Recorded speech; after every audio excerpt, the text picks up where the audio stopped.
I won't lie to you guys, I'm really struggling with today's video, starting and stopping.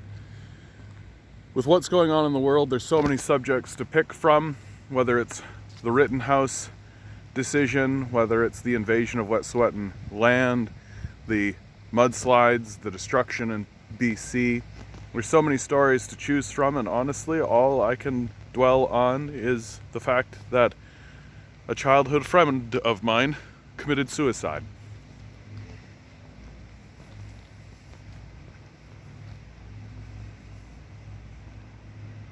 She was a good person.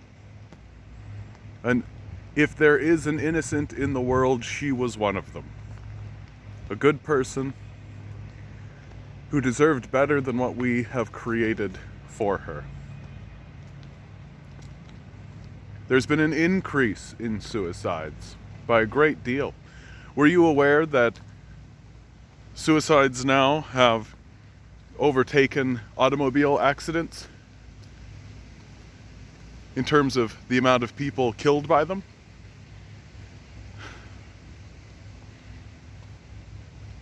It's hardly surprising, is it? Are we surprised that people looking into the future, looking into their own consciousness, the consciousness of the society, and are realizing that things are not going to get better? That they will not leave a better world behind? That they look at their children and they understand that they have failed them already?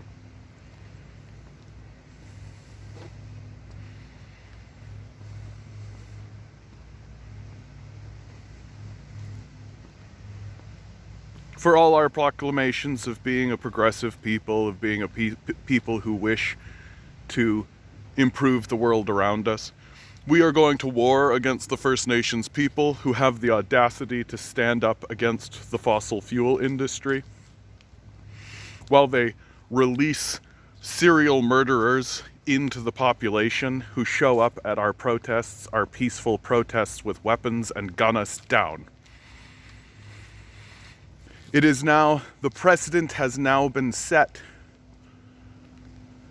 You can show up at any peaceful protest you like with a loaded weapon, moving between any line you like, between any state you like, and open fire and claim it is self-defense.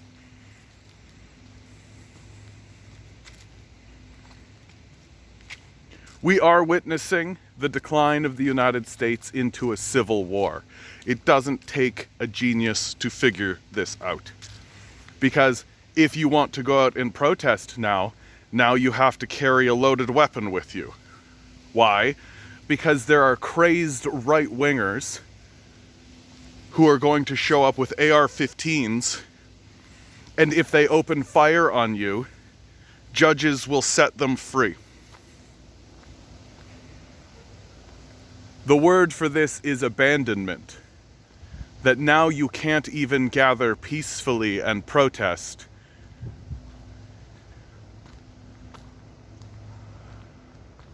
But we still must gather. That's the dark truth of it.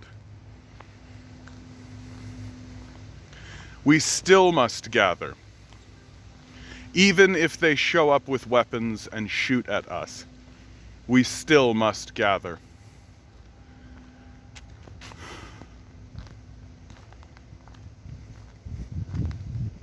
We have no other choice. Well, that's not true at all, is it? We do have a choice.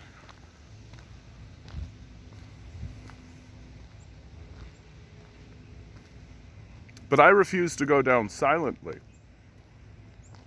I refuse. I refuse.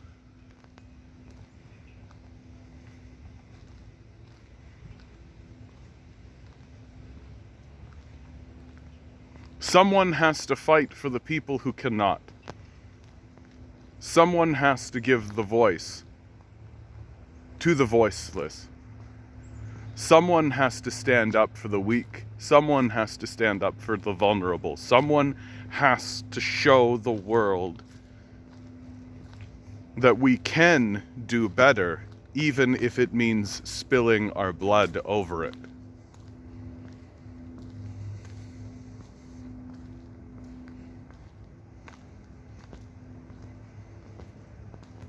I find this moment to be quite odd for me. A few days ago as well, my uncle passed away. He was quite old. It wasn't unexpected.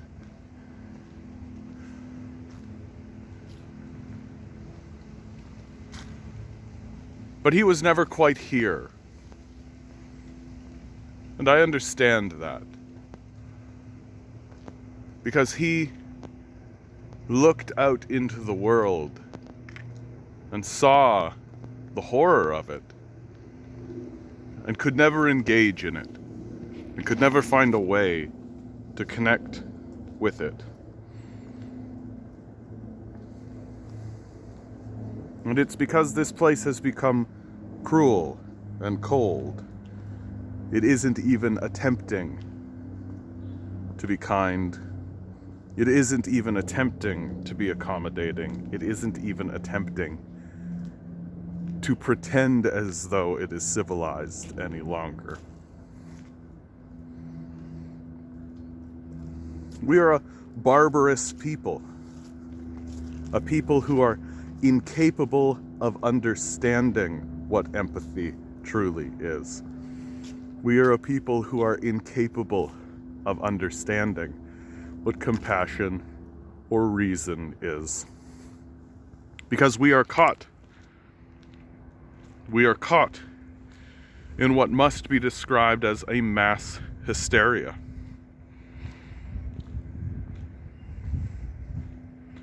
And as our children are growing up to become middle-aged, they don't know how to handle it. They don't know how to handle what is occurring to them and to their children. They lack the language, they lack the support, they lack the basic compassion and understanding around them. And so many of them are taking the easy way out.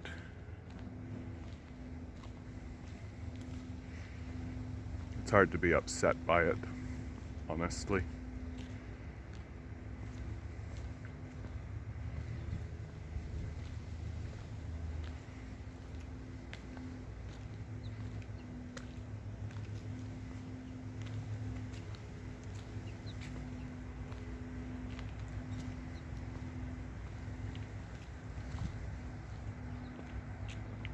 What kind of a society do we want to be? What kind of a people do we want to be? Do we want to be the kind of people who go out into the street and gun each other down as if we are hunting for sport?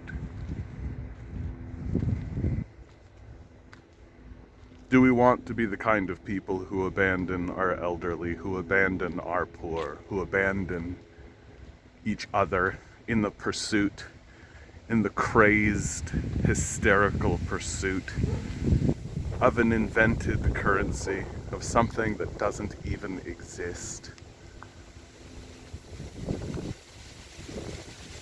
Is this who we are?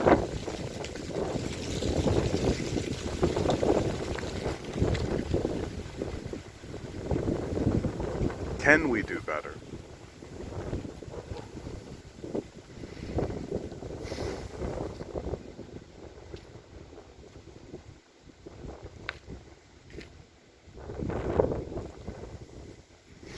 My friend suicide, of course, brings up the question.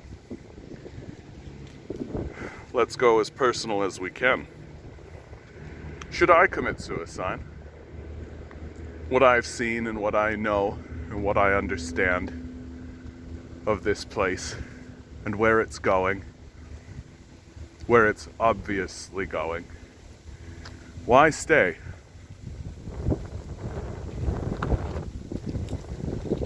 sometimes I say in jest when the question is brought up to the boomer listeners out there, this is a question that millennials ask one another.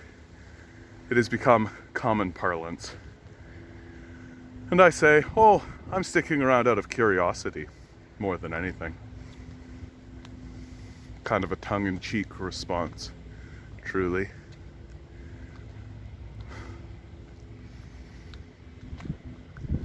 But now that the question is close to the bone,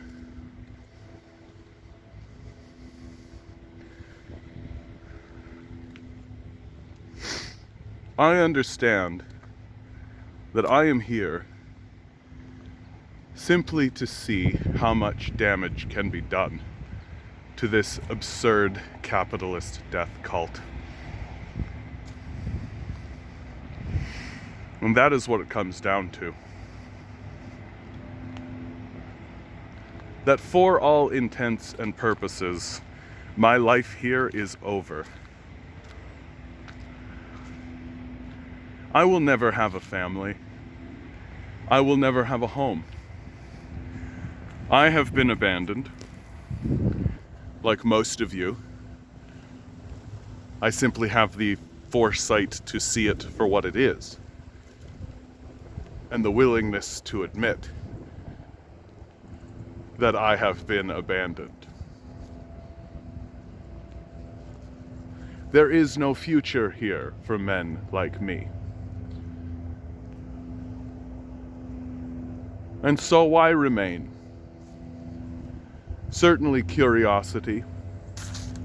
Certainly. But in the end, I think it is that we must do the most amount of damage that we possibly can do to this demonic system, to this capitalist death cult.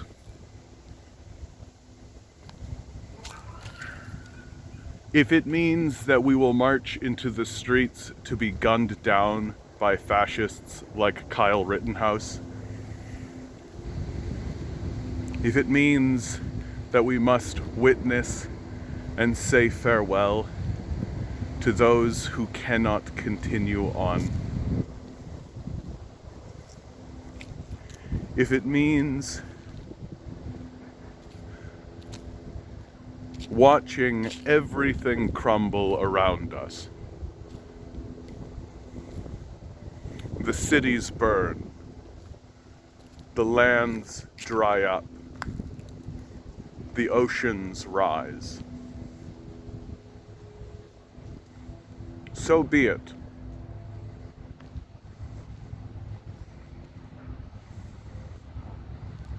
Because if it burns down anyway, then we should get ahead of it and start burning it down before it destroys us first. And that is why I remain. Quit your job. Go on strike. Sabotage your workplace. Protest with me. December 15th, 2 p.m., Yonge and Dundas, if you're here in Toronto. Why are we alive? Why are we here? Is it only to make rich men richer so that they can destroy this place? Seems like it is the case.